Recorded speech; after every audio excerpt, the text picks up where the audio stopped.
जाओ धन्यवाद देवी ए सरकार को।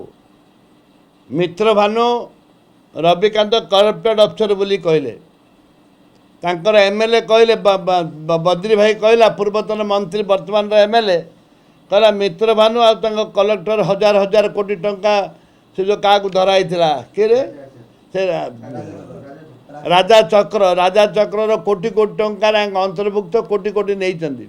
एटा प्रमाणित कला जे मित्र भानु टंकाटे नहीं कि रवि जे कि आईपीएस अफसर एमाने टंकाटे खाई ना बोलिकी ये सरकार प्रमाणित कला। केंद्र सरकार तांको नियुक्ति देला,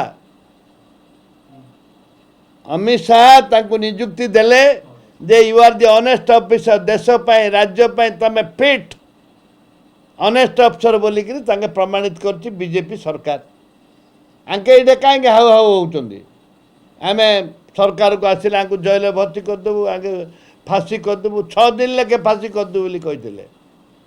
6 दिन फांसी है मित्र भानु फांसी कले 6 दिन ना के दिन से आराम डेपुटेशन गले आराम शांति वेरी मु तो कहबी तमें प्रमाणित कर मित्र भानु हूँ ऑनेस्ट अफसर। तमें प्रमाणित कर मु कहूनी यहाँ तमें प्रमाणित कर तमें तो बांधी बोली कहल ए कल ता ना दुनिया कथा कहल से पिला ना से नक्सल सहित लड़ूला ताकू ओडिशा जिते आईपीएस अच्छे सबुठ भल एवार्ड प्रेसिडेंट ऑफ इंडिया ताकू एवार्ड करछि से नक्सल सहित लड़ुले भल कार्य करुले बोली ऑनेस्टली प्राइज किए देइथिला तमें देइथिलो। केंद्र सरकार किए थिला तमर सरकार थिला। एबे केंद्र से डेपुटेशन करे तार तो क्लीन चिट आपण मान देले।